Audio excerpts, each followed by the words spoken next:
This is the 80s tapes. See, I never know what to do with this thing. Tells me I'm going live. But then when I talk, a lot of times it doesn't catch the first time I try to talk, so I don't know. So I tried, that's why this time I tried to go but anyway, welcome to this edition. Oh, I already said that. Okay. First thing we do here is I have this segment that I call I didn't know. And well, it's quite obvious. It converts it's bands I didn't know. And a lot of the time, especially recently because it's been from albums, I've known every band. And what we say is if I don't get it, YouTube will do my homework because they scan for copyright material. But they're not as good as you think because a lot of times I can't think of what a band's called. I can remember the song, but I just don't remember the band. And I said these are rare and underground music. And guess what? YouTube doesn't find them either. Same thing, I have it this time. Right here's a little notebook I write it in. And right there it says, knew all the bands but two. But guess what? YouTube didn't know me either. So one was a gothic band with a female singer. The only popular gothic band with a female singer was Nina Hagen.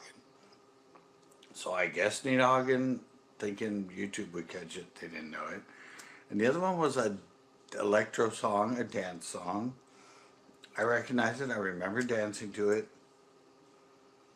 Nothing in my brain registered a band name. So I said these are put out there as the lives and as podcasts. So eventually, hopefully, someday, somebody will go, I know that band, and leave a comment saying who the hell the band is. Other than that, we'll never know. But that's why I'm doing this, to introduce people to rare and underground bands. Now, last week we had a really cool tape. It was one I remembered, because these are all 40-year-old tapes. One that, for like cruising around late night with the boys, it was a tape I remember putting in. And it would just have like chill, kind of cool cruise music. And then it didn't, it had some cool songs on it, but it wasn't the song I actually remembered on that tape. The one I was remembering had the Moody Blues on it. And so I found this tape. This is the same one, a TDK, a really expensive, high-end, high-bias metallic tape. Probably some of the most expensive tapes you could record on back in the day. And I went, ooh, it's the same SAE, the one I remembered last time that had some of the songs on it that I remembered from cruising late night. And I'm, oh, maybe it's this one. Maybe I had two of them. And then I noticed this one actually has two different bands on it. It says on here it has Poison Ivy and NoFX, which were two, I think, 90s bands, early 90s bands, not 80s bands. And this writing is not my writing. Could have been, obviously, one of my roommates. I don't know if I took his case and put one of my tapes in it because I couldn't find it, or if this is actually this tape that has all this music on it. And we'll find out when we push play. Like I said, I tried to do these all reactionary. I thought this would be fun after my disability and that, to have fun with tapes I found in my storage unit. Just pop them in, react to them, see if it's actually what I remember from 40 years ago, or if sometimes, which sometimes they're not the tape I remember, or somewhere along the line I taped over them, because that's kind of the beauty of cassette tapes as a recording device, as you can record over them, then you just record back over them, and just like in they later went on to the CDRs, you could record, and then they have CDR Ws, which were like write and rewrite, so you could use them over and over. And then we went away from that technology and jumped to our thumbnails and stuff that we use nowadays. But so yeah, I God get sidetracked here. Yeah, this tape, I was all excited. I'm, oh, maybe this is a tape that has that really cool Moody Blues song and some of the other kind of acid trippy electro songs. And I noticed that it had that writing on it that said No Effects and Poison Ivy. So now I'm not as excited to push play. Because, anyway, those are great songs, and I remember those bands, but I don't remember them. But it was kind of like, I don't know, it's kind of like, no, I don't want to say that. Yeah, I will. I'm not kidding. I'll go there. It's kind of like that girl you see, and she has the most incredible boobs. And then you take her home, and then toilet paper falls out. Kind of like that, wasn't that from Breakfast? Something like that. Yeah, that kind of, you get yourself all excited.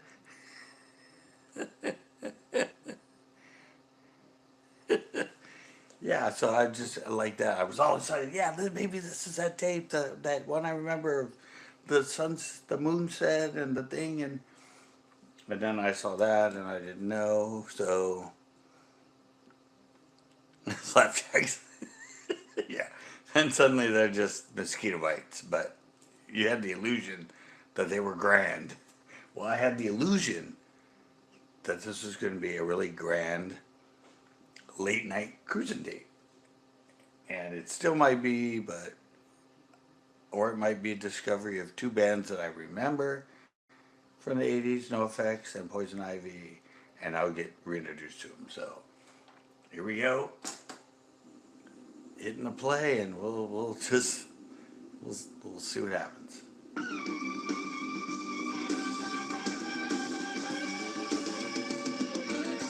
Oh, I think this is the latter.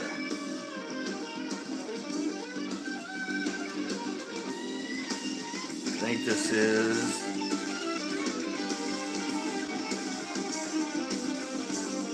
either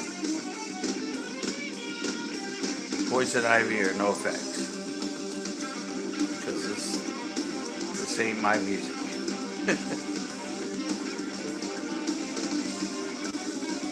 Is this?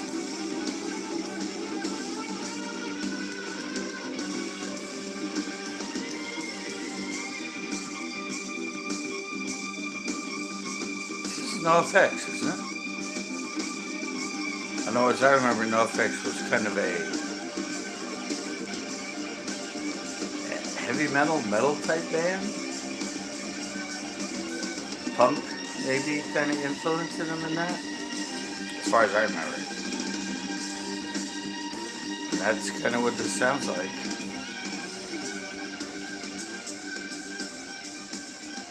I don't know. This isn't my music. Couple selections from the brand new compact disc by tenor saxophonist Bob Berg. And it's not even one of those two bands. What's going on? Jeff Andrews on bass, the composer of the last two compositions, and Mike Stern was the guitarist. Short Stories, Bob Berg. We heard Junior and Maya What the hell? on that album. And before that, Sweet Soul, composed by Peter Erskine. Well, I guess Mark this is a Johnson's radio album, tape. Bass Desires, his second album, called Second Sight on ECM Records.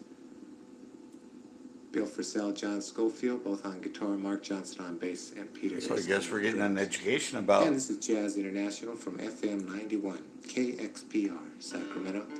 Sacramento again. With you till 3 this morning with the music. At 3, we'll join National Public Wow. Radio for Morning Edition. Well, now we're getting some jazz. This is cool. I love this music, but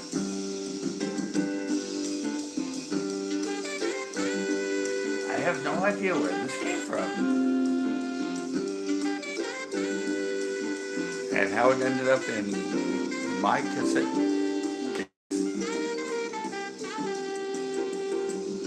Guess it's jazz night, guys. Yeah, it's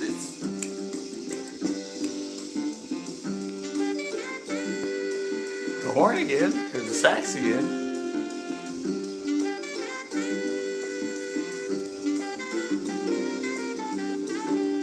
And I don't know when this is from. The roommate, I only had roommates in the 90s that this tape could have been from, but no idea when the music's from. Obviously, 90s or prior. Can't be from the future. Oh, Gordon, you were talking about. Remember you were talking about Lost Boys. Kiefer Sutherland. Remember when you said Sting reminded you of Kiefer Sutherland? Kiefer Sutherland, I've been waiting. I remembered it. And I'm like, that's right. Kiefer Sutherland, that's the Lost Boys. They say it's a lot like Sting. Yeah, okay. That was killing my OCD, let me tell you.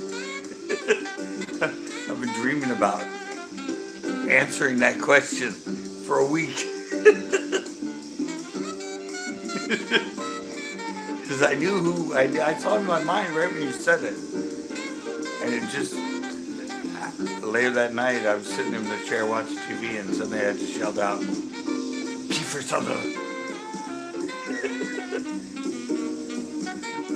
Oh, damn it, I have to wait a week to say it.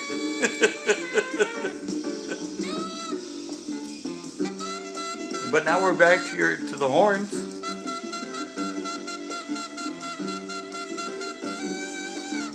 Of course, jazz is known for horns, right?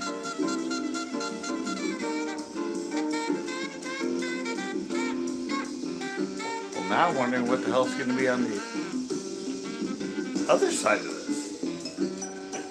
I mean, this is, xylophones. This is almost like elevator music, isn't it? Is this what they call elevator music?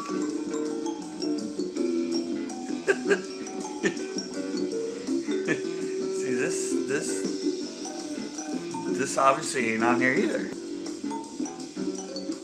First I thought it was one tape. Then I saw this stuff on it and thought it was another tape. And it ends up being neither. And it's some random,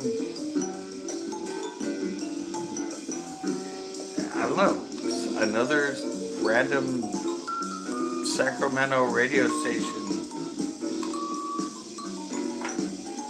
But at least this one plays. Remember the other one went nutso?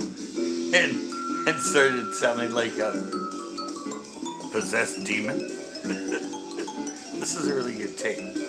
So hopefully we're at least entertained by it for an hour and a half. And not freaked out and scared.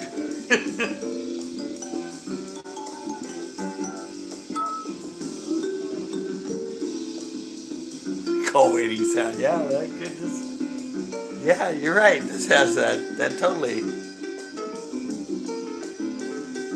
Waiting for tech support.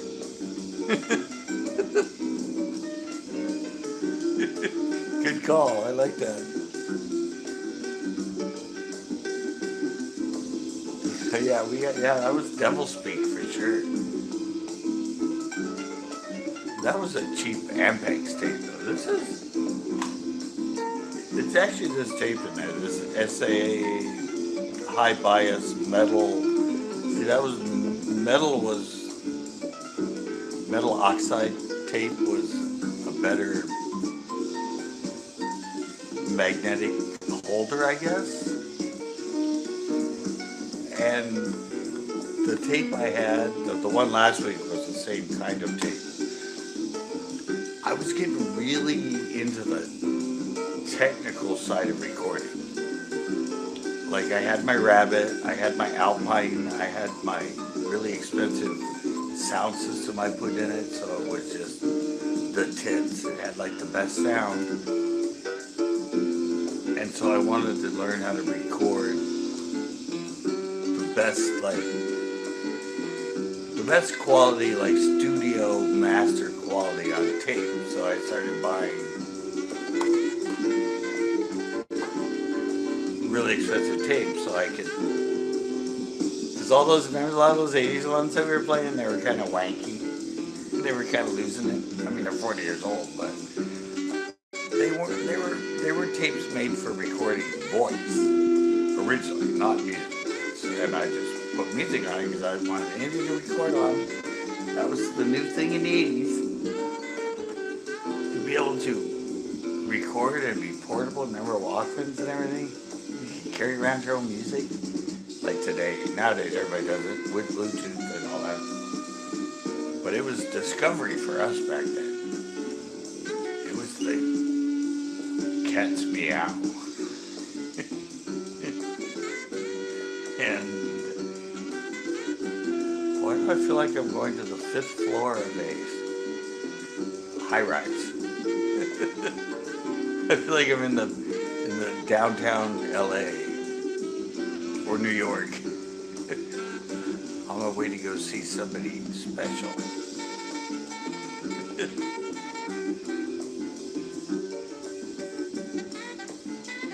I'm trying to think of a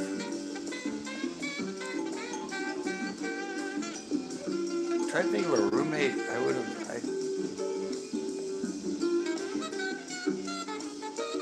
Trying to pinpoint a roommate that was from Sacramento.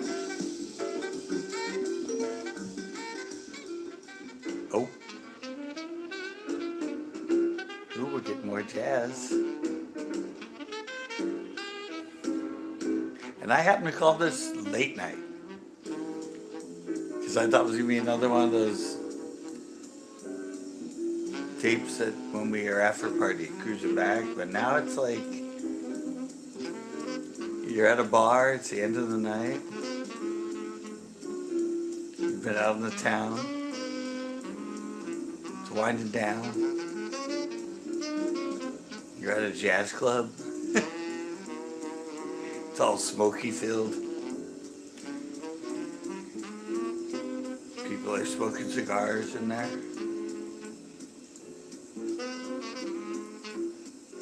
And this is a live band, the house band.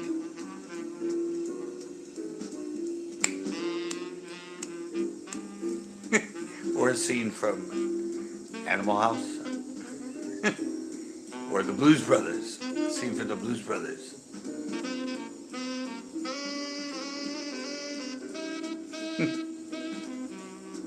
There's your horn, Gordon. That is the sax, right?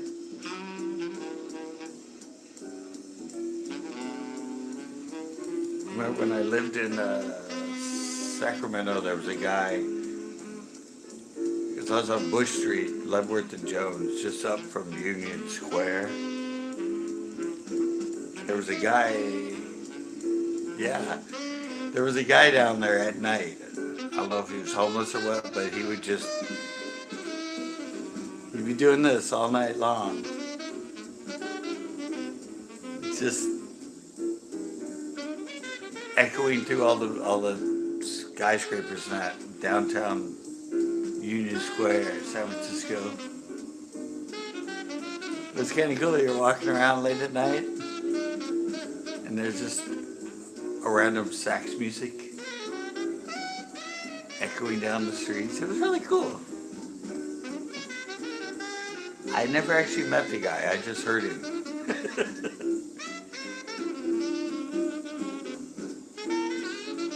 I don't know who he was.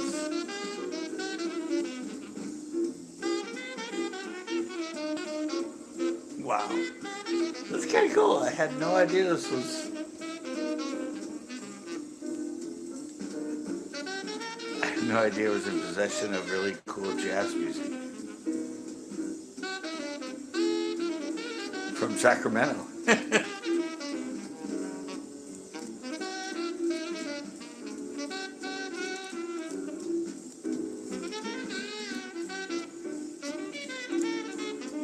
I guess I no longer have that tape I was thinking of.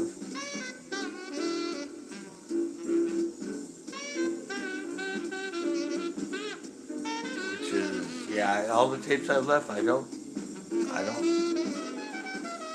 I actually thought this was a different tape. I had a TDK, and this one, the 90 part on the tape is in green. And I had another one, and I think the 90 part was in orange. It was the same TDK tape, but it was orange instead of green. That might have been the late night one I had in my head. But what I have left are, there's one of Memorexes that I called, I used to play them at my ramp for skateboarding. I remember having them down there for that. Plus I had them in my car and other places, but I specifically remember putting them in the boombox I had at the ramp. And then I have the one I have two of the one that's in the thumbnail, the high bias, the BASF tape. I have two of those, so I'm going to be able to play those thumbnail tape, and then I have that, and then I have these. They're a laser tape. They came in a pack of 3. They came in like as, you know those, what happens in right? Nylon wallets. It was kind of like a nylon wallet, and it unpacked, and there were 3 pockets for 3 cassette tapes. It was like a carrying case for cassette tapes. Kind of like you have carrying cases for CDs that you slide them in. And it came preloaded with 3 tapes, so I think my mom got it for me for my birthday. And I recorded, obviously, a bunch of really cool 80s music on them. So I have 3 of those. I think I have 3 or 4 of the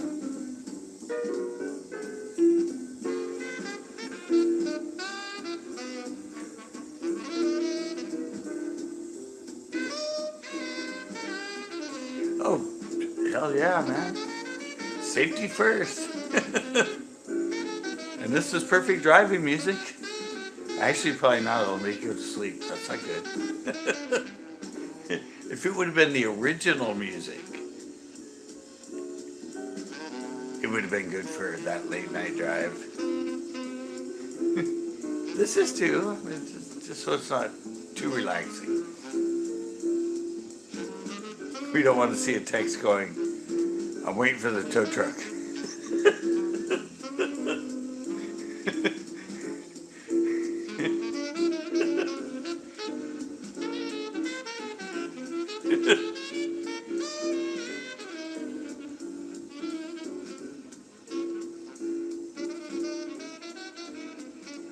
Wow.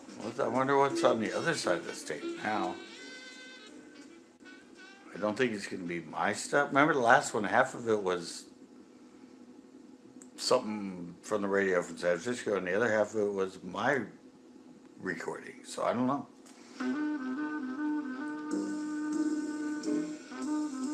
Wow.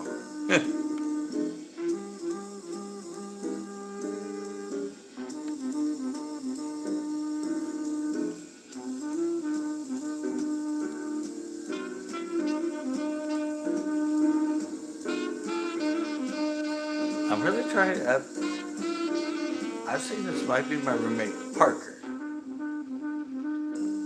but he was into like rock music. He was into like heavy metal and hard music. I don't know. It doesn't seem like his character to have. This one is jazz. I remember the other one was an oldie station. Maybe he was a closet jazz guy. I don't know.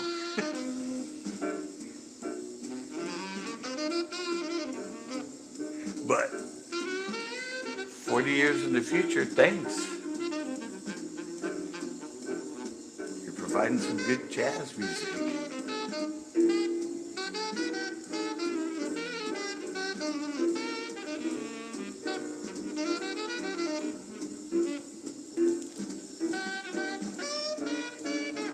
Wow. Huh. Well, that's what this night's supposed to be about. Reaction to discovery, and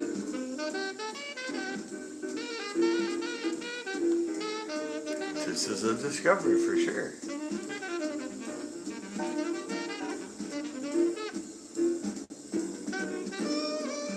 And this actually makes me feel good because after that last tape, I was wondering if it wasn't a tape, but it was this cheaper cassette player that was starting to conk out on me. But this is playing perfect, and it's a really good tape, so. Hey Joe, obviously it was the tape that was failing, not the tape player, so that's good. I started to get worried about that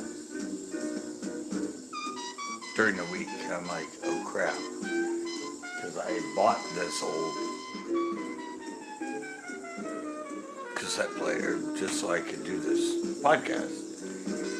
And as I found out, it has a CD player on top. The CD player doesn't work.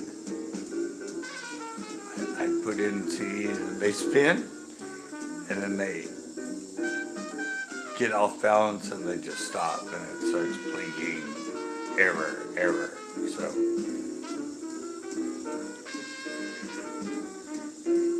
after the 80s tapes, if I do move on to the 90s CDs podcast, my mom bought a new CD player for, I mentioned before, and she has it upstairs. I don't think she's ever opened it. So I might have to confiscate that from her to play my CDs, because the CD in my computer, it doesn't recognize the CD anymore. I know I can fix it, but since the stroke in that, I'm not technical enough to be able to sit on there and figure out how to add files and add drivers, and you could probably pay a Geek Squad guy to come and do it, but I'd rather just use another boombox with a CD player, make it old school. I said I was going to use it. I was stoked. I was like, yes. And I threw in a CD and it didn't work. I don't even know what brand this is. It's some, I'm surprised. I mean, the cassette player works fine. And it's working for, it's been what? Started doing this in December, so it's lasted for 3 months. Or 6 months, or June, right? 6, wow, yeah.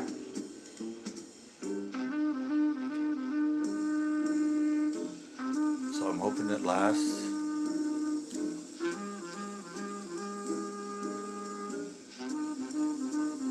And the CDs, I don't have to worry. It's not as much of a mystery with the CDs because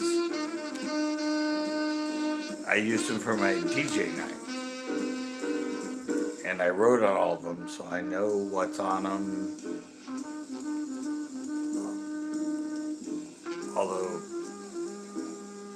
I don't know, it'll be fun. It's more club-oriented than the 80s tapes. Some are clubby and some are just relaxing.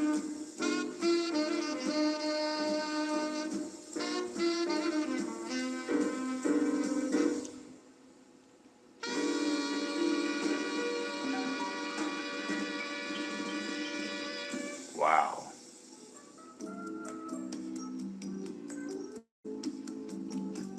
I really wish I still drank beer.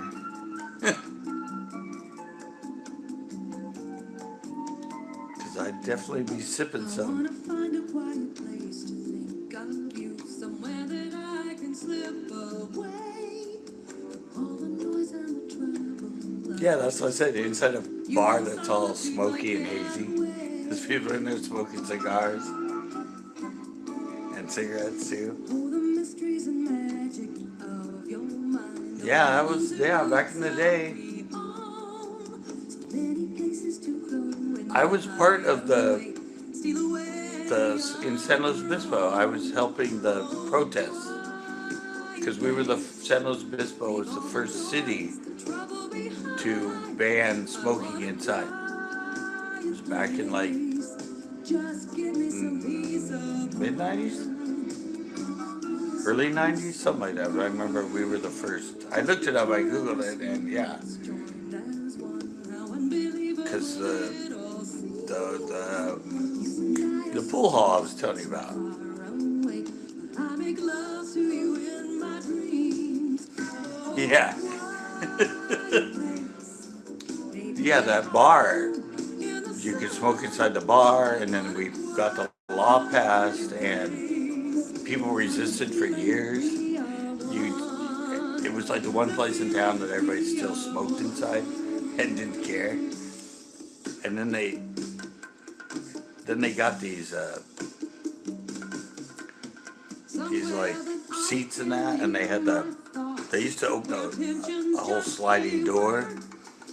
And then they had the sliding door, and then they pulled all of the seats out into the parking lot. So it was still kind of part of but kind of out so we could all sit out there and smoke. And they couldn't really say anything. Because yes, all the smoke went right back inside, but we were outside smoking, not inside. So it lasted for a little while, and then they said you had to be like 20 feet, I think, from the entrance of a doorway of an establishment to smoke, and if you're standing too close, you could get a ticket. And yeah, and now nobody even thinks about smoking inside in the whole U.S. and other countries too. You can't smoke inside. I learned from one guy in Australia. If it has a roof above you, like you're at a bus stop, bus stops have no walls, but it has a ceiling, you can't smoke. I'm like, what? Because I was standing outside of Marshall's, and we have that. There's like a landing thing out there, so when it's raining, it cuts it off right before you go in the door. And I was out there, and he came up to me and he goes, he had a cigarette. He goes, "Can I actually smoke right here?" I'm all, "We're outside, yes." He goes, "Oh, but there's a roof over us." And I'm like, "So?" And he goes, "Oh, where he was from, if there's a roof over the top, you can't smoke underneath." I guess that's great. I mean, I don't smoke now, so I'm all for it. I don't know if it really helps, because... Quiet Place from vocalist Rosie. But anyway, I just thought that was an odd rule. The title composition from her most recent album. And preceding that back to 1961 for Stanley Turrentine, featuring his brother Tommy Turrentine. If it's educational and hooty-tooty, you can smoke. Al Harewood on drums. You have to have a pipe, though. Stanley Turrentine, now available on Blue Note compact disc. If you look like Sherlock Holmes, Jazz International from you can FM smoke. 91, KXPR, Sacramento. Sacramento again. Oh, now we're getting what? Salsa music? Guess we're through our jazz phase.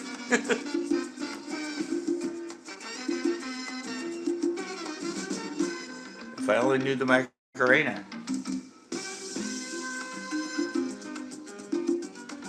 This is salsa music, right?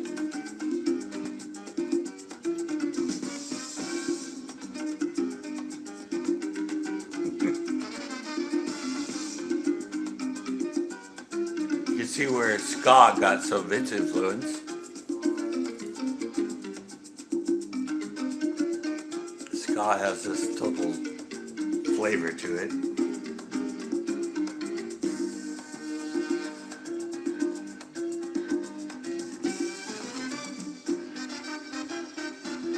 Well, I guess we go to Sacramento. Well, this was 40 years ago. Don't know if these stations are still there. But now we've been introduced to a jazz station, a oldie station, and now a salsa station or a Latino station. I wonder if it'll swing back into a top 40 station or 80s. I don't know. Guess we'll find out when we get to the other side.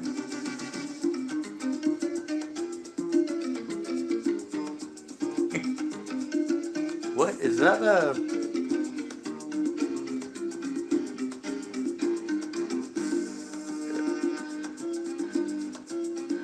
I'm trying to figure out what instrument that is. Is it like a little, like, kind of? I know those are drums. The other one sounded kind of like a wooden xylophone-y thing.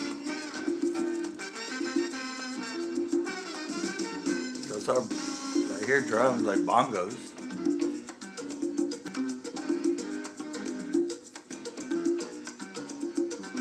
I like to identify instruments.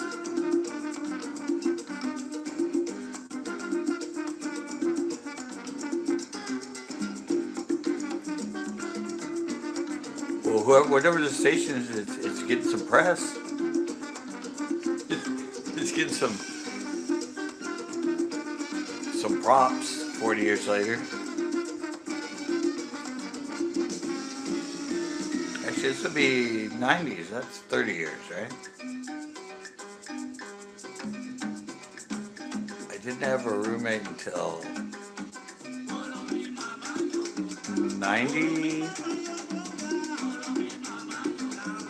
89. I moved in with one roommate, then he left in, when did he leave? 91, he started going away in the summers. He started subletting his room, and then by 92, 93, he left, and I had other roommates, and then I lived for myself for a while. So yeah, this would be probably early 90s.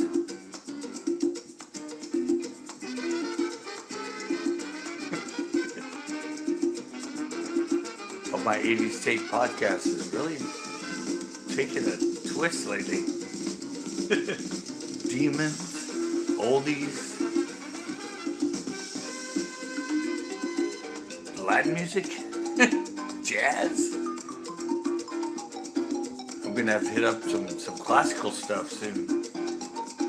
Need some Beethoven and Brahms and Chopin.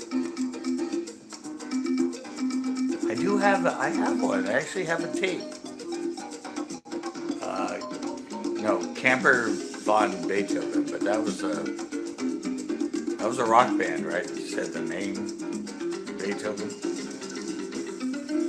Oh, maybe I'll do a night with it because I have it over there, and I don't think it was mine. I think I just ended up with it.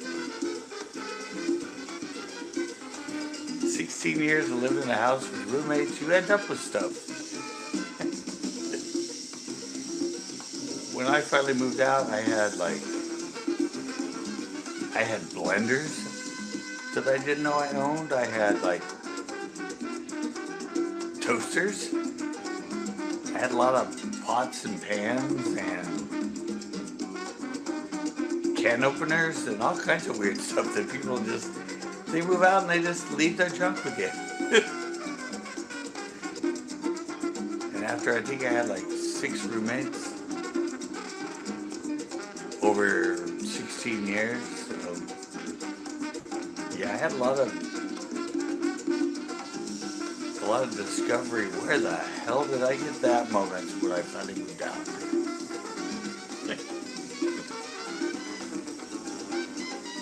wasn't mine.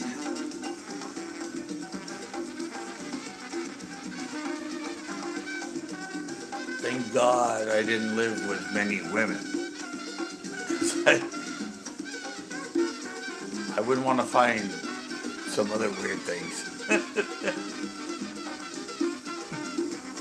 Really, Wanda?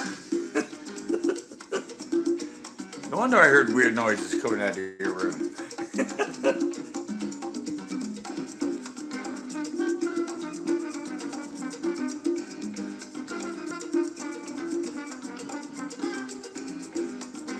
Wow, I just know what I thought I'd be doing tonight.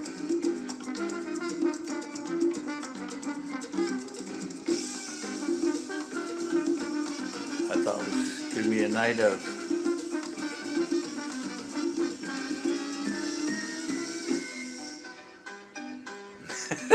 really? Wow. Did you think of that when I was talking about sex toys? I see the correlation.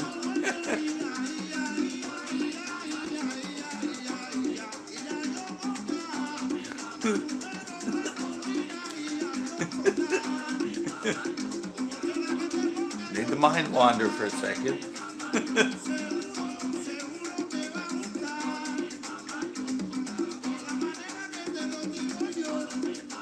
And the music, yeah. There you go.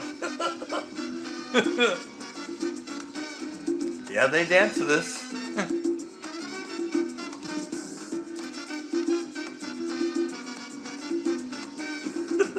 And the music.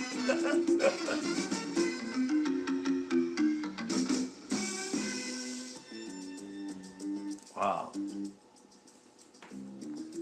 Well, now I'm a little upset that I don't have the tape with the Moody Blues on it. I don't know. There's the album Nights in White Satin. They worked with the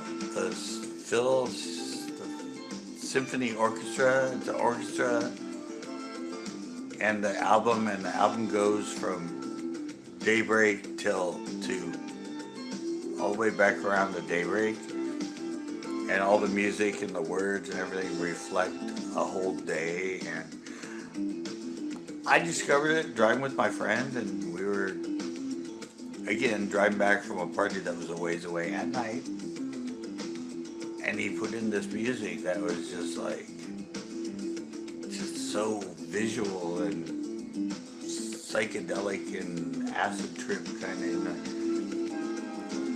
And I'm all, who the hell is this? He goes, oh, it's Moody Blues. It's their album Nights in White Satin. And I'm like, I need this. Oh, I love this. And so I bought it and I had it. And put it on what I thought was this tape. Or the tape last week. But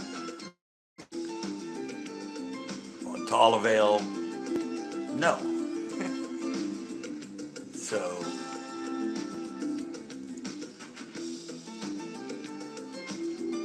I don't know, maybe it's on maybe it's on one of those laser tapes. I'm pretty sure it's not on one of the Memories. It's not on the RAM tapes. But the laser tapes, they were something that I put a lot of really cool underground music and dance music, so maybe one of those is it? I mean, it's hard to be... It's hard to pinpoint stuff from 40 years ago. Especially after my strokes and brain trauma. It's like the paths to memory are kind of crooked in places. I kind of have to look around corners. Plus, I just turned 60 2 days ago, so the brain's the first to go. I just thought about now we're back to jazz.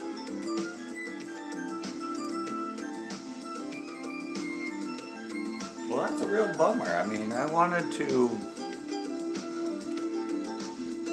I want to get acquainted with Poison Ivy and No Effects.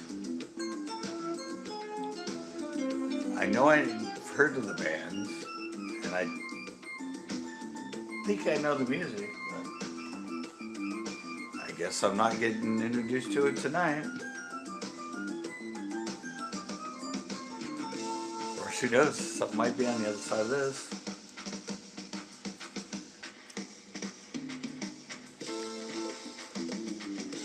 Down to 37%.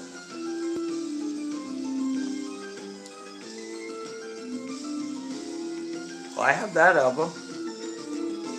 Sorry, I always say that, but some people might be listening to the podcast. The Knack album just showed up on the slideshow that I do in the background during the live when I record it.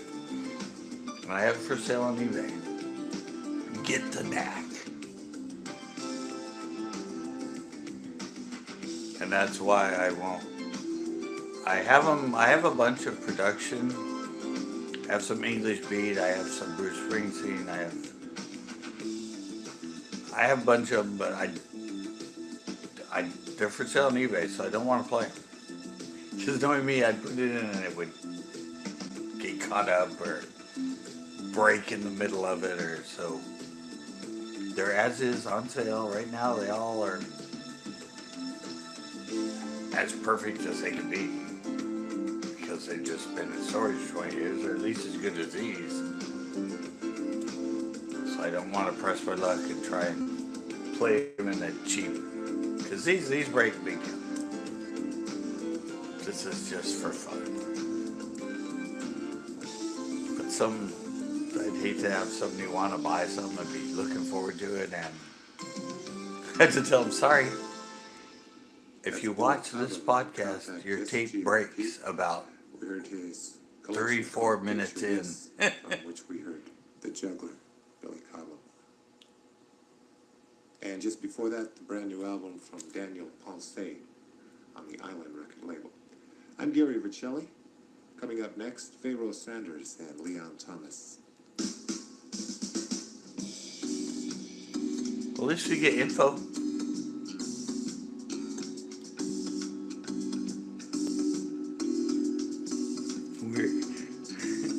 They still have radio stations, right?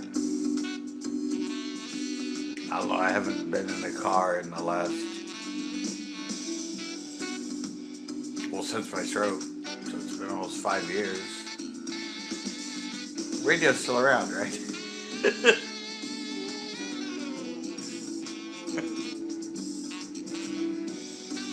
You never know. Everything else is going away. They don't have payphones anymore.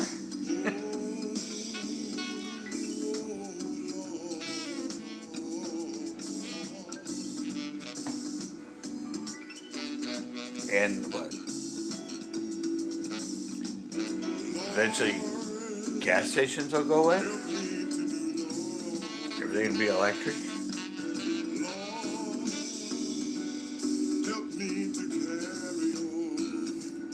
Wow.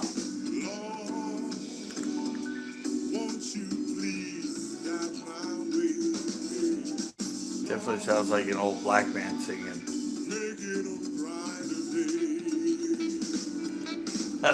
Not to be whatever, but it sounds like an old black man singing. Makes sense. Jazz.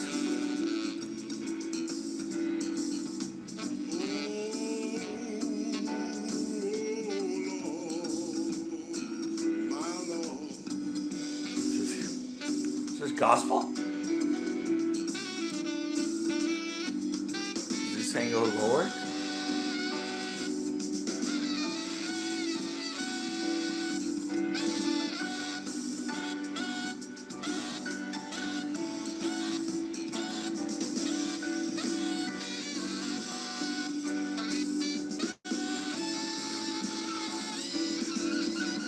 If somebody stumbles onto this podcast, they're going to be like,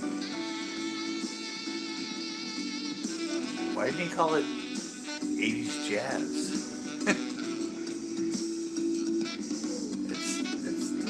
it's not what it's about. This is a fluke. a random tape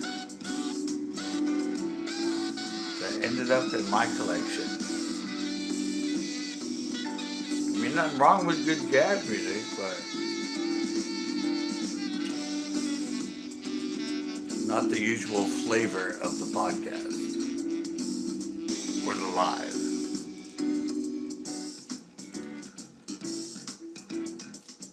We're just chilling tonight.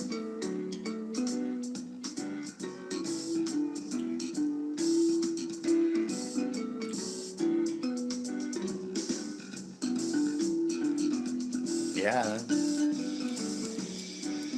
this would be great music to be just doing the end of a long drive with. Just cruising.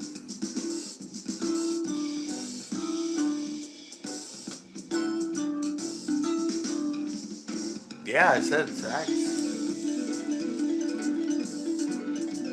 Sax was always a jazz instrument, but it was big in the 80s. And I said, I don't know when this music's from. Oh Lord, yeah, see, it's gotta be like it's a gospel song.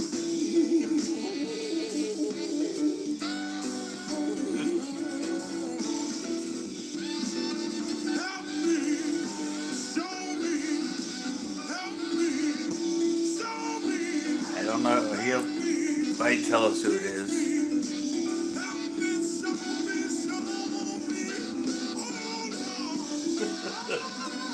I'm sorry, I don't mean to laugh, but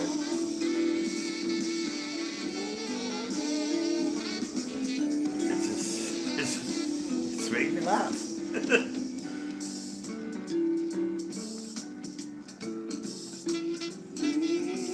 This couldn't be my all the time music. I mean, I can handle it.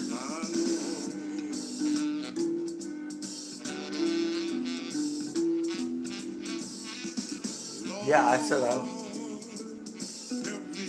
I know the tape's most likely from the early 90s, but like I said, I don't know how old the music is.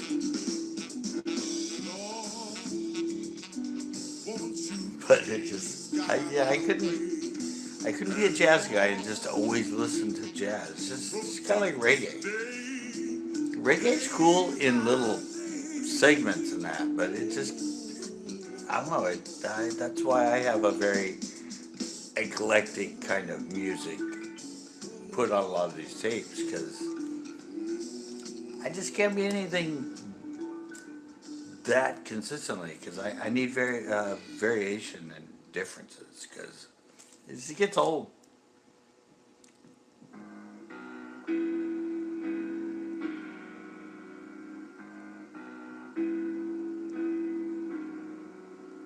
Wow, what do we have here?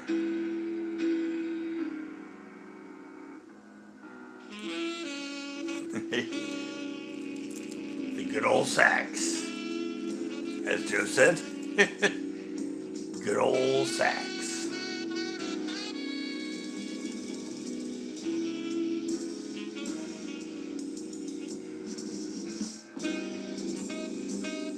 It also kind of reminds me of, I don't know why, the Peanuts. Charlie Brown. Kind of like, at one of their parties. I don't know why, I just thought Peanuts and the Gang. Schroeder on the piano.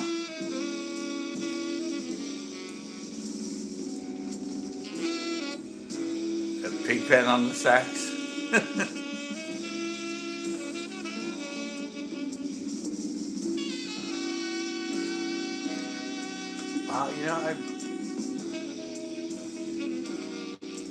The person I'm thinking this might be was my friend Parker. But I lived him for 3 years. And I never heard this type of music from him. He used to play other music. I said more heavy metal type music. Rock. He liked rock and roll. And he loved playing chess. And he loved baseball. But I don't remember hearing any of this kind of music from him. So I don't know.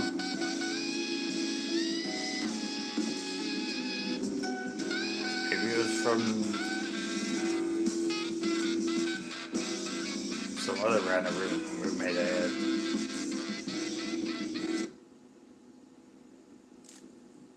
Yep. That'd be about the time it was gonna end.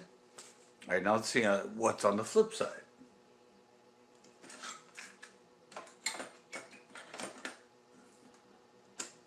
See if it's gonna be the same thing or something different. Not my tape.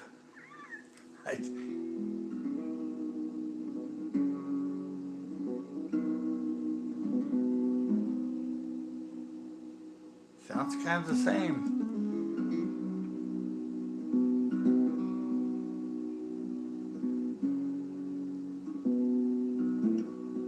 This is Latin music, isn't it?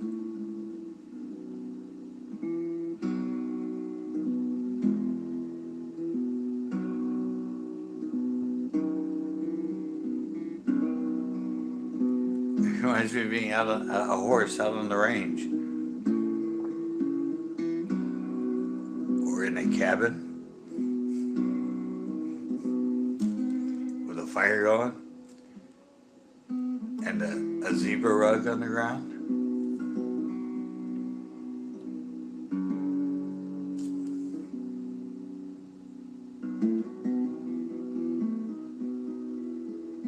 It's nice. It's a nice guitar riff.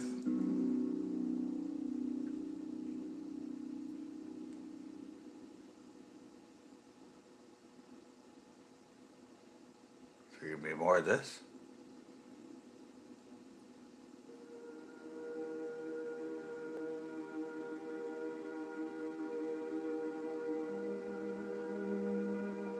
I was joking about. Remember, I said I need to do some classical.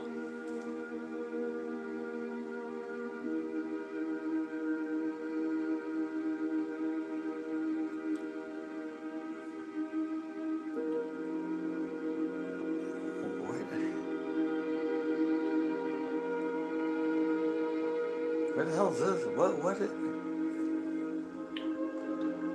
Is this church music?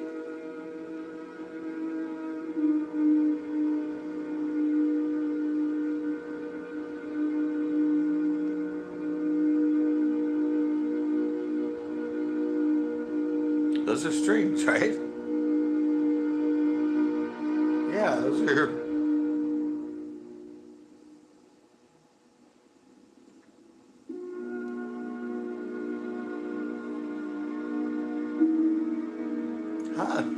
How did? I was joking about needing like classical on that, and what ends up on the other side?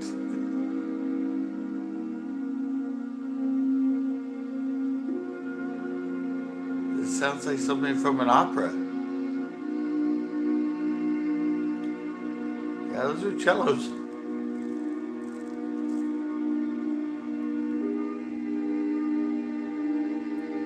I was telling you about the Moody Blues. This is how some of the songs go on that album. Sorry, made me emotional. Wow.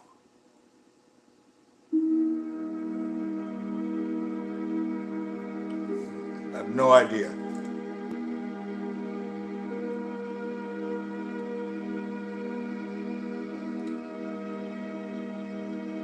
No idea this was on there. Huh.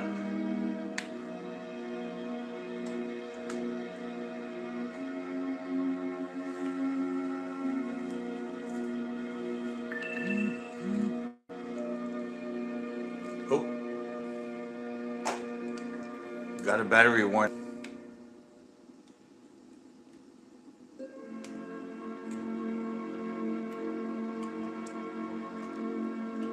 Wow, this really won't help somebody driving home late at night.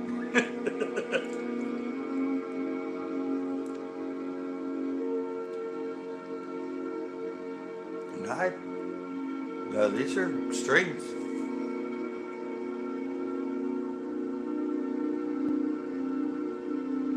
I have no idea who it is though.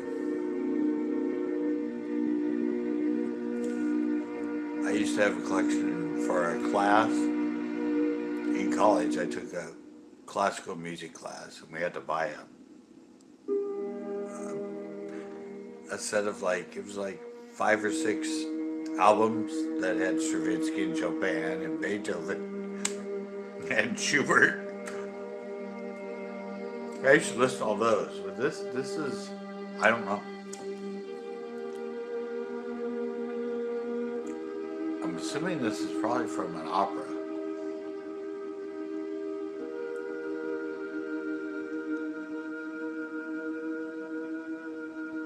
No idea what opera.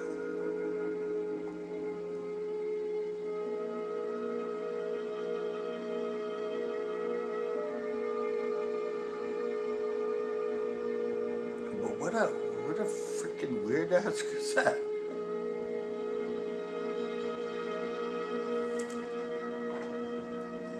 It doesn't have this on it. It doesn't have anything near it.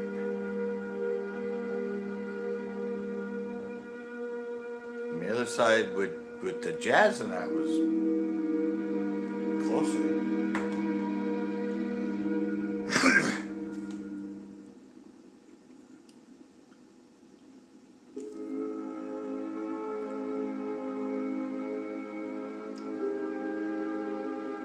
I don't know. If anybody out there knows what this is, I don't think YouTube's gonna pick this up. Maybe.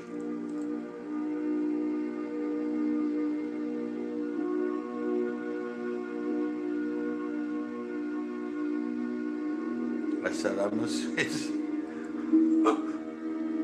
telling a story. I mean, like all classical music, it's telling a story.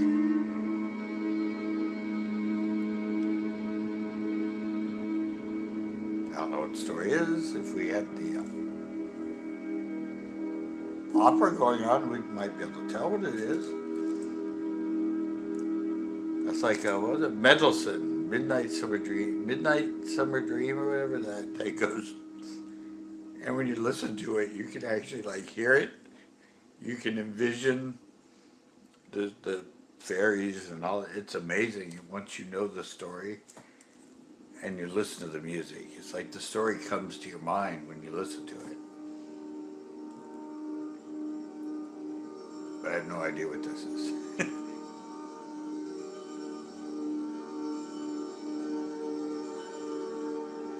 It's off the radio. Maybe they'll tell us. They told us some of the jazz music.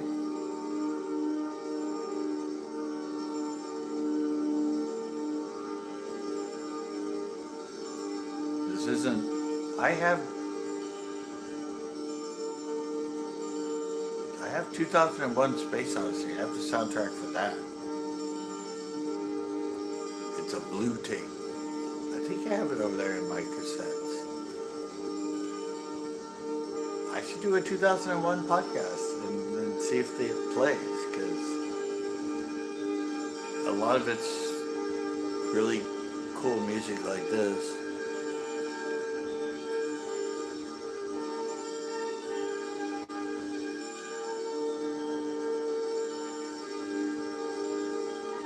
Yeah, it's me and my friend Steve Royal. We used to just sit, because I had a really good surround sound system in my house in Slough. And we would just sit there and blare classical. And just, we'd sit and drink our beer and just be encapsulated by the whole sound. And that was great. It was like watching a movie, but there was no movie. The movie was in your mind.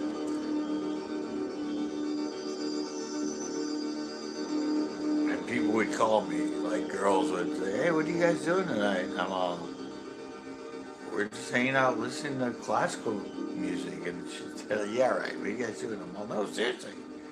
We're just chilling in the surround sound room, listening to Mendelssohn and Brahms and Beethoven." And she's like, "You guys are weird." I'm all, "It's beautiful." It's so encapsulating when you're in just the surround sound of it. They knew what they were doing back then. That was their form of entertainment before movies. It was the sound of movies, not the sound of music, but the sound of movies. And now what makes, like you said, what makes a really good movie now? The soundtrack. I heard they submitted Star Trek to the distributors without sound. Like they had all the dialogue and everything, but no score to it. And they rejected it. And then they did the score to it and reintroduced to them with the score, and well, I think Star Wars was a hit. Without music, it sucked. With music, it was a hit.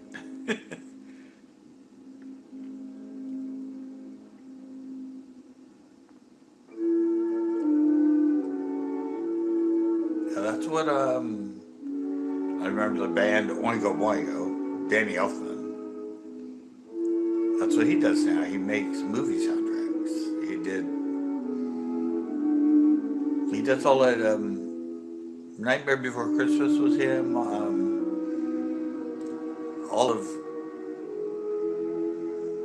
I don't think of Danny. That director, Tim Burton. He does all of Tim Burton's movies, all the soundtracks. And he did Men in Black. He did. I can hear it when I hear a soundtrack and I hear the music. I'm like, that's got to be Danny. That's totally. And if you go back to, sorry to be emotional, but the Oingo Boingo at the beginning, there were 7 members in that band. No bands have 7 members. But if you listen to old Oingo Boingo, all the horns they had, all the 7 members, I mean, and now he does all that orchestra music for all these movies and that. And it's an easy connect. The dots go there real easily. And who else does? Devo. Remember, Crack That Whip. Dun, dun, dun, dun, dun, dun. Yeah, Devo does soundtracks now. They've kind of been behind the scenes in soundtracks for movies and TV shows and that for like, well, since Devo broke up in like the 90s or whatever. And who else? Crystal Method. They had a hit techno-y song in the 90s. They did Bones, the TV series Bones. They did the intro. And I don't know, they went into it. The Crystal Method, they were a club band. And they went into background and sound for movies and everything. So that's what I said. That's what I said. I don't know why I fell into this. Why I just had a love of the history of music, as I never played the instrument. I don't know how. I understand music, but I don't know how to play it. I did. I said when I get to the CDs, if I do the '90s CD podcast, I produce like 10 songs on my own, sampling, on the computer. I said, "Here we go, here we go, here we go." That intro to my fishing show was my song. Plus, I did like I said, tenor, but I'll play that. It's sitting. I think it's in here. This is one of my. Oh yeah, I've never shown this. I had a club night in San Francisco, and this was my sample CD for it. It was at Lucid. It was a indie night. It was like 80s plus 90s bands and that had the 80s revival. So yeah, I made those up and I'd give them out to people to promote. So old school. Yeah, but somewhere in there's a bunch of them that says my songs. My songs, and so I put them on made them into a CD. CDs so old, so they're not even selling CDs anymore. I know they're not really doing DVDs anymore.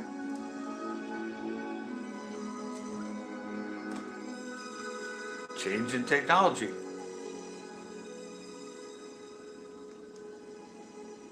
Now they're for sale on digital.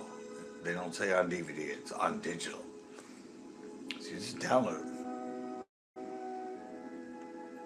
Or they're on a, I don't even have one here. They're on a flash drive. That's the newest thing, on the flash drives.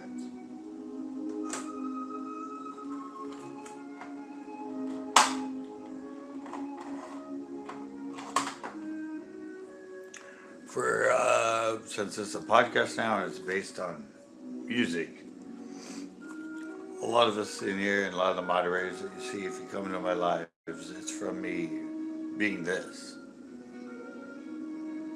CCB, I used to have a fishing shop. And that's what's sitting up here. I used to sell baits and stuff. I said it's kind of a hard sale to go from being a fishing show to being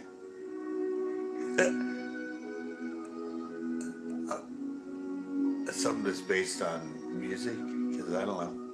I mean, some are obviously coming in and enjoy it, but I didn't think everybody would just be like, "Oh, cool! I always wanted him to do a music show." But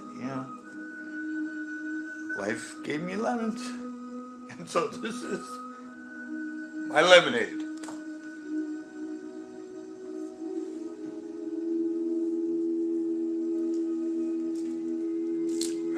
This is kind of cool though. But it's so funny that on the earlier part of this, during the flip side of this tape, I was talking about we need some classic. We need some classical. We need to go there. And suddenly the other side of the tape has classical music on it. Bizarre.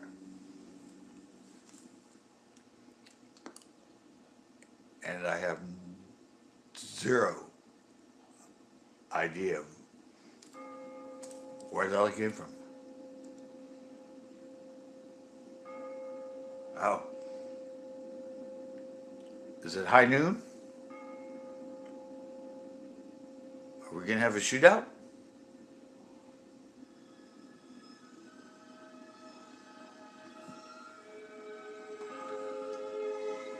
It'd be interesting to find out what this is from.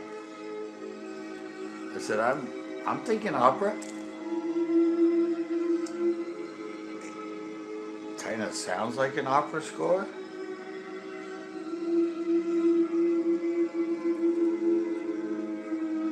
like Joseph, maybe soundtrack from some movie, maybe?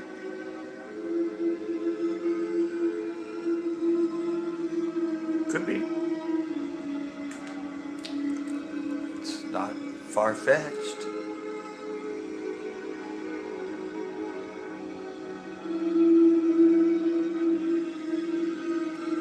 Where are we at now? 150?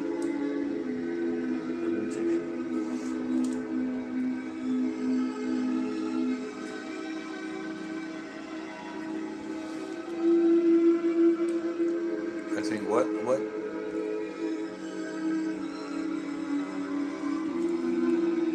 movie could this, what kind of movie could this be from?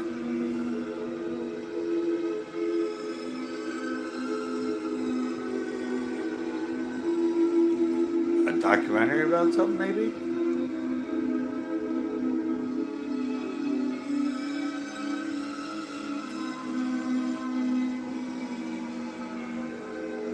I don't know, it could be a score from a movie that had narration along with it.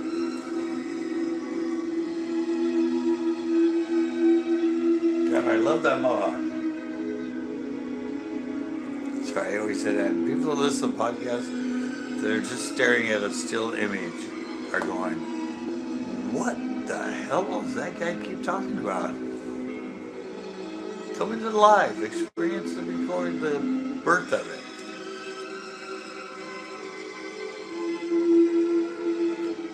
I didn't do podcasts in my time. I did lives. And I always told people, isn't a podcast just a live without the video? Or a radio broadcast? Oh, I mean, these millennials and Gen Xers can call things weird things nowadays. It wasn't a podcast to us. It was a live or a radio show. Like the one guy said, podcast is just radio for your phone.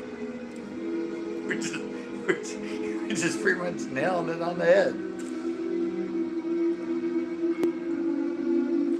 And I guess there's a big argument between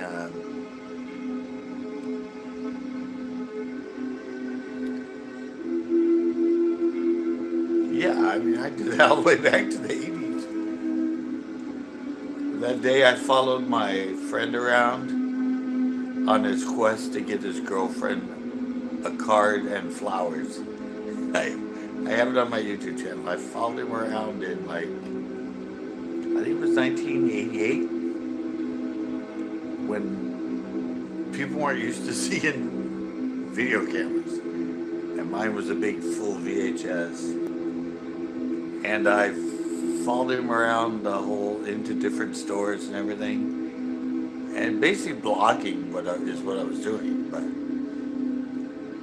vlogging didn't exist in 1988. I mean, I'm just skating with him and filming him and going in and asking him questions while he's shopping, and it's really cool. And it captures 1988 in sort of a, you can see all the old cars, you can see the old cash registers, and I don't know, I found it on an old VHS tape, and I loaded it to YouTube.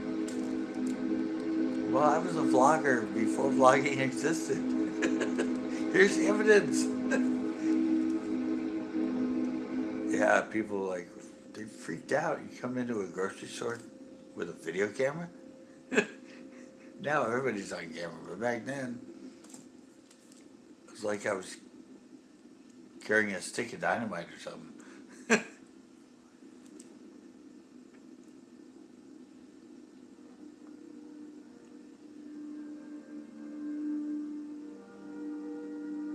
There's still more of it.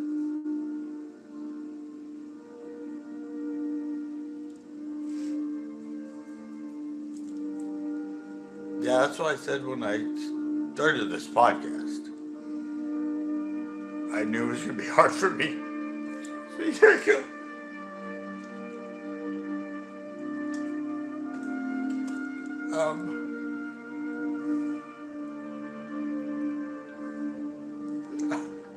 This music doesn't help. I just knew it was gonna be hard because of recovering and almost dying, and then reliving this. Anyway, this isn't mine.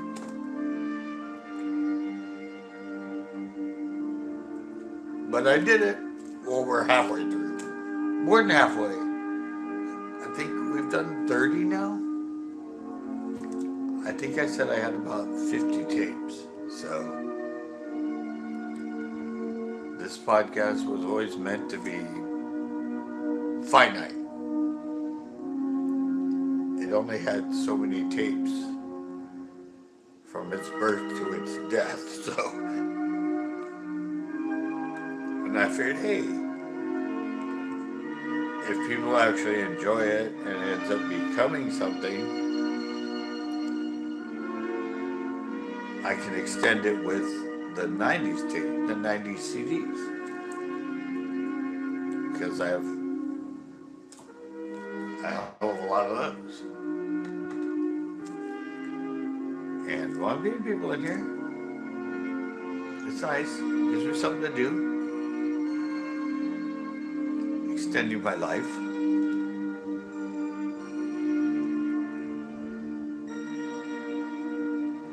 Didn't mean it to be this traumatic, I guess.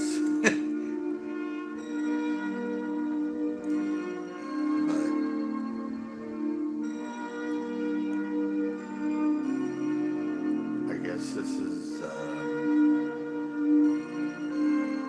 I don't think I have any more tapes like this.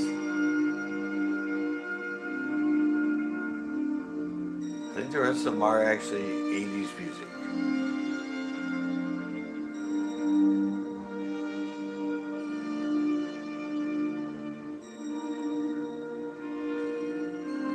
Yep, exactly.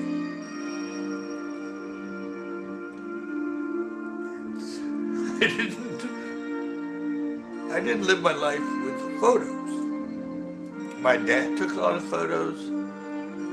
My mom has a lot of photo albums upstairs. I recorded my life in video and music. That was just something I did that captured that section of life. Sorry, here I go again. Yeah, it's... Never thought I'd be doing it live again. I used to love to do them. I found out after they kicked me off of monetization, I was going to reapply, but I can't reapply because I don't have 4,000 hours of watch time a year right now.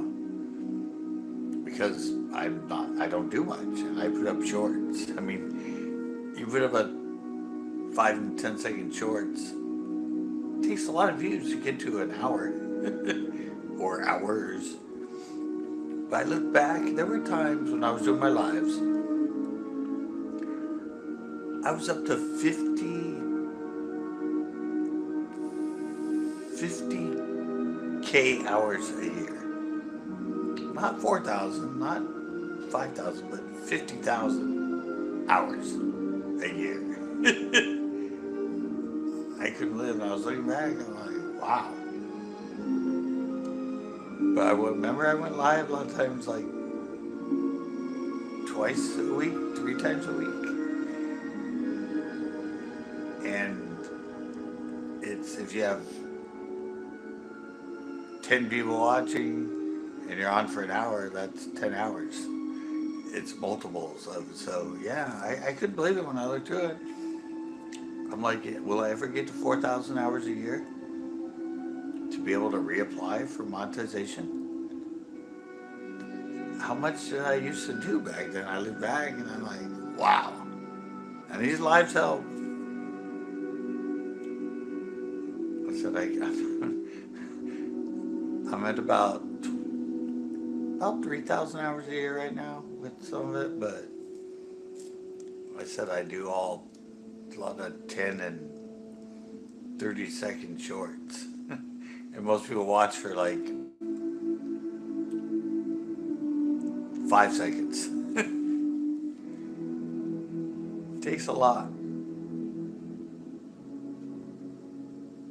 But I don't know. They kicked me off for not the right reasons, and it wasn't what they said I was doing, but it's all automated now, and it looks it over and says, nope, you're out. So I was just like, all right, I'll just wait, reapply, and maybe it'll take a couple months of doing the lives to get the hours back up. If not, I can do it. I don't need the money for it. I just need to be allowed.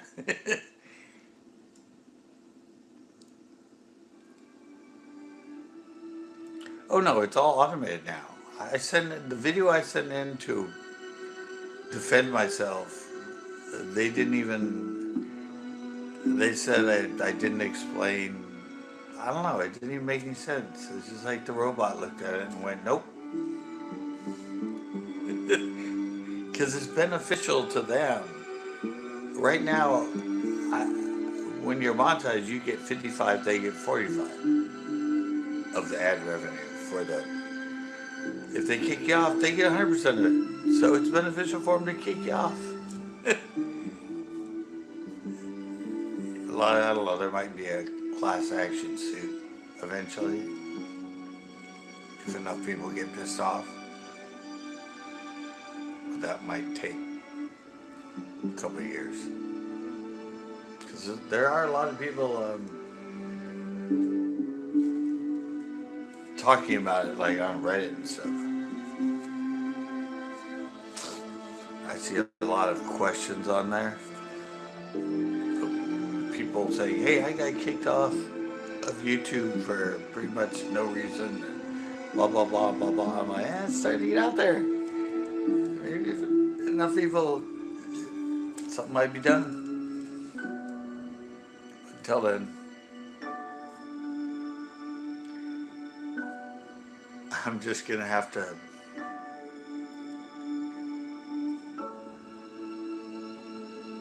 play my own strings, I guess. I mean, I don't know. It started happening when I did these lives. And, anyway, I've talked about it before. At least I'm still able to do lives. That's what matters the most. And play discoveries like this. Some random tape from 40 years ago that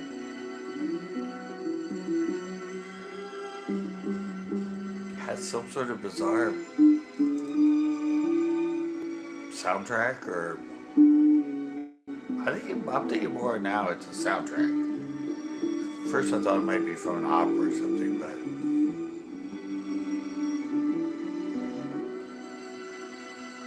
now it's sounding more like somebody just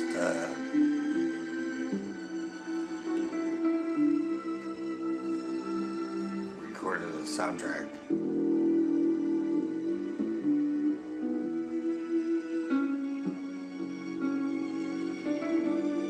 So it sounds like it might be from a documentary.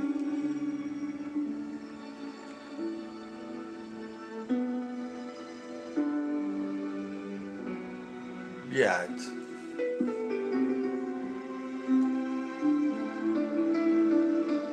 I can tell by the video I had to put it up, the appeal video, I had to put it up private and then send it a link to YouTube so they could view it. I might put it up public sometime, just because I explained how this video, doing videos was part of my rehab. It was my recovery from my strokes and my brain trauma was they wanted me to play a bunch of video games because it helps with the brain connect and working. And I'm like, I don't really have many videos. And they go, oh, I say I used to edit. And they go, yeah, editing. Edit a lot. It'll really help get your brain working again and connecting and finding it. So I did all these, and that's why I started putting up all of those movie shorts and all that stuff, because it helped me become alive again. And so that's what I told him. I'm not intentionally, I'm not some a millennial just throwing up videos trying to make money. This is part of my rehabilitation. I had a problem. I had some sustained injuries. And they didn't even respond to it, so I knew it was a robot. I mean, they just, I don't know, you could tell. It was a cold response. Which you're probably gonna get from something that doesn't have emotions, like AI.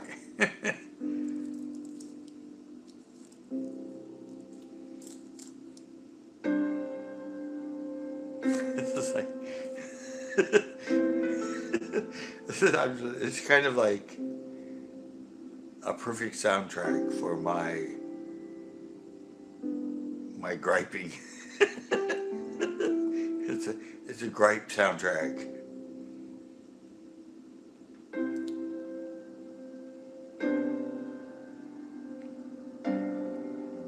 We're at this should be about, it's 1:32, hour and a half tape. I talked for about 10 minutes in the beginning, so I said I'd like these to be around an hour and a half to 1:40. Is it a good time for these lives, podcasts?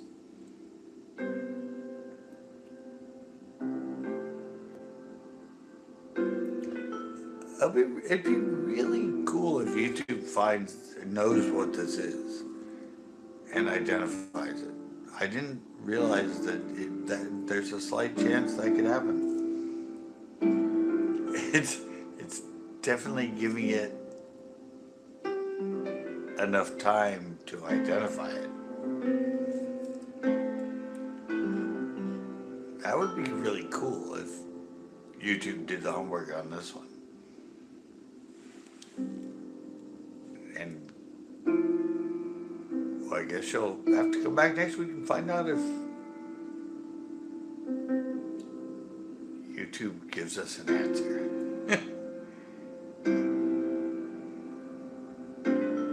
And again, when I come back with the bands I didn't know, it's gonna be all of them. I'll probably have to write down all those jazz songs from the other side. If they're somewhat recognizable or popular, YouTube will probably have them a list for me. I'll like 10 or 11 of them will have the performer and the band, and hopefully that'll give me something to do next week for the bands I didn't know.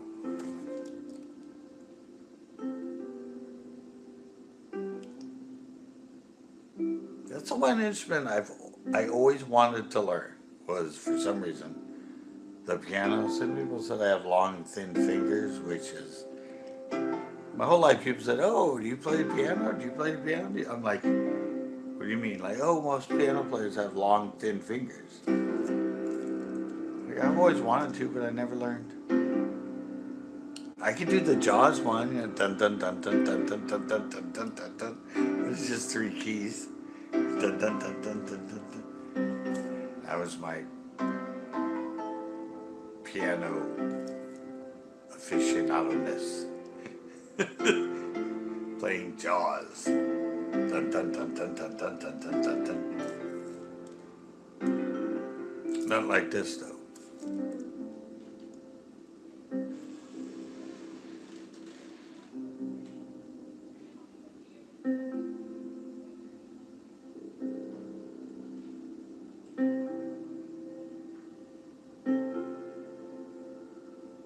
Yeah, no idea. Like I've said all night, where the hell this tape came from.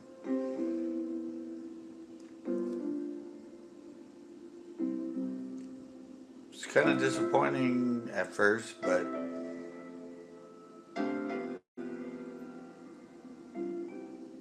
this side of it was kind of it filled in what I said I needed, a little bit of classical in one of these podcasts. And we got classical.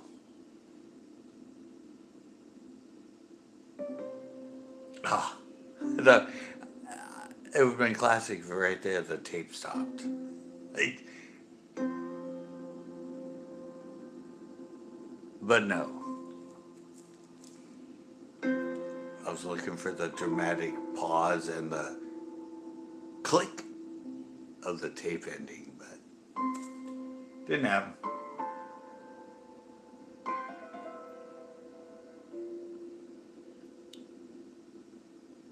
Should be close to 137.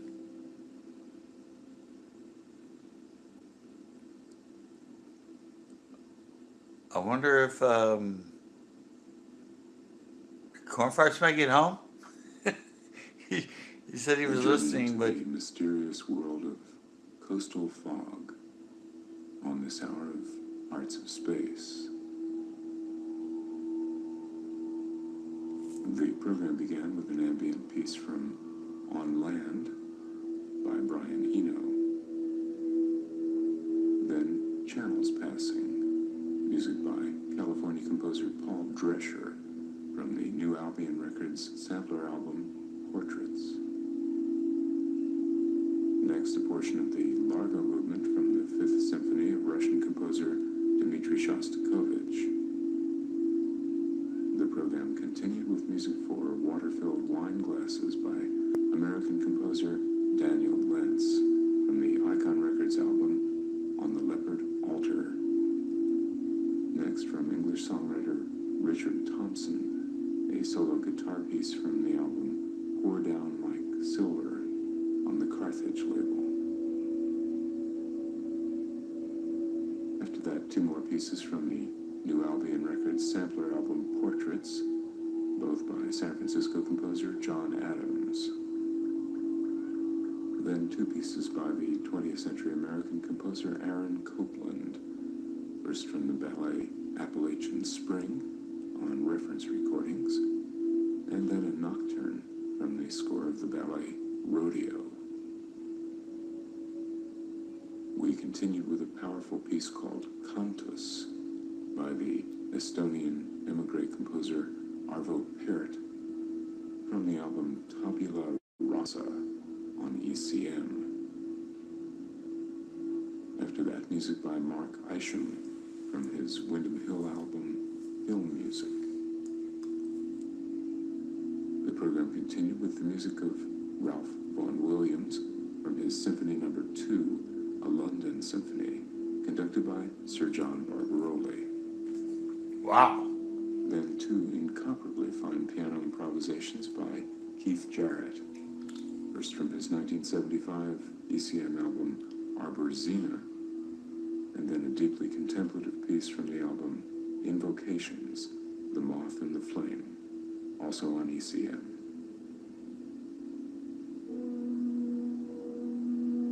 This special program was produced for Hearts of Space by Ellen Holmes of Adagio Recordings, with technical production by Robin Lansadell and Stephen Hill.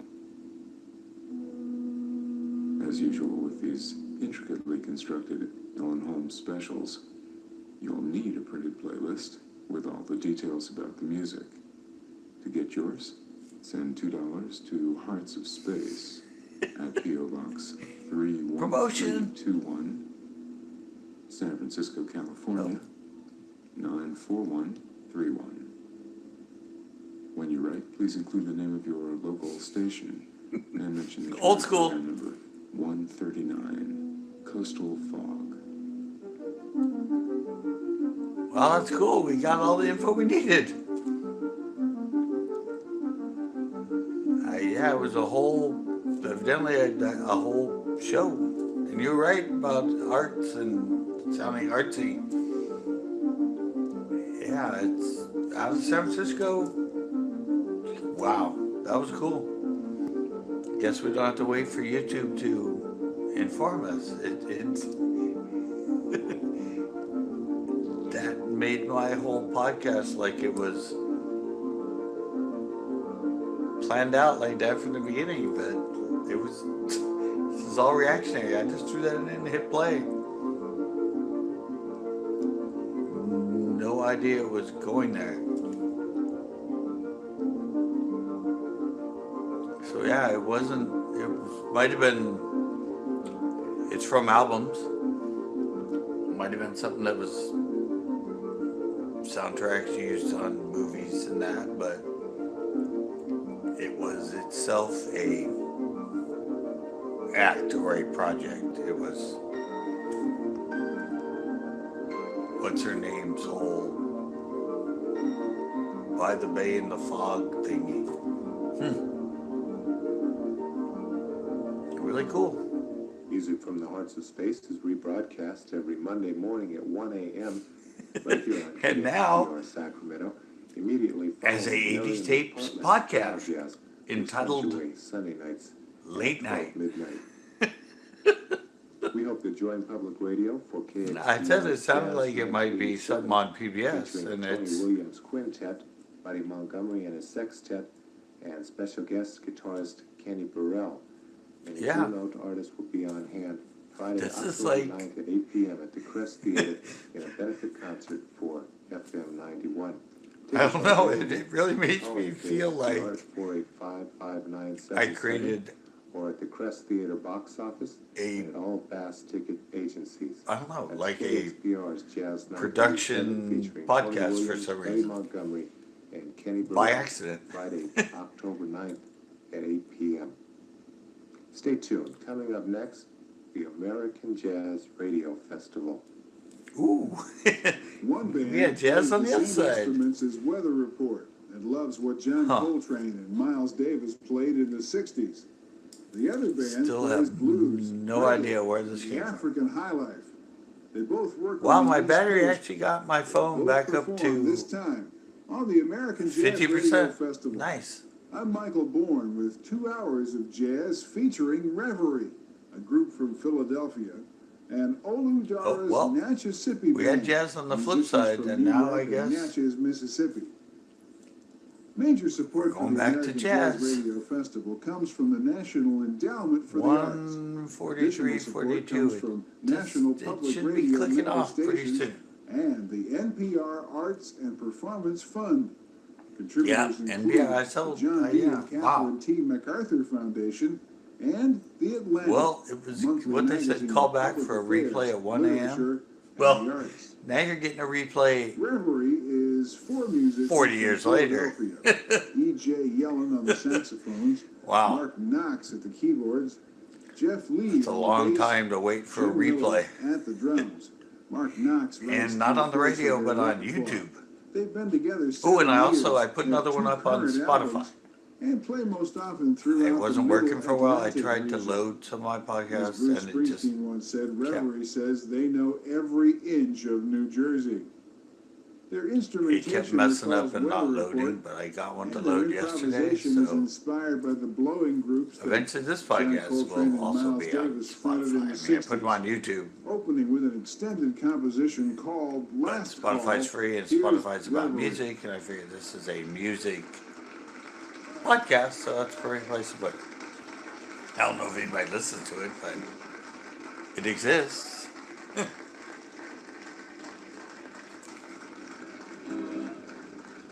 All right, now I usually just I end the podcast when the tape ends, so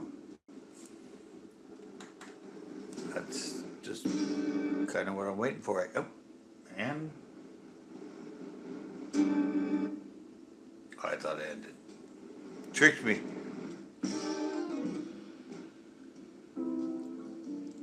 That's cool. We're back to jazz.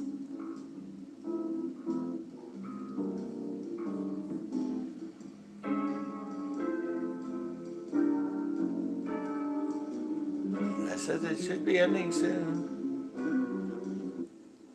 And there we go. Okay. Wow. Thanks for those that came in, and it was an experience for me. It blew me away, not what I expected, but that's life. So next week, trust me, we will definitely be back to our regularly scheduled programming, because for the last 2 weeks we've been hit with weird things and weird tapes, and next week I'm sure are my 80s tapes that I recorded, and back to my type music. So if you like the dancey clubby stuff, it should be coming next week. And if you love this stuff, well, let's do it again.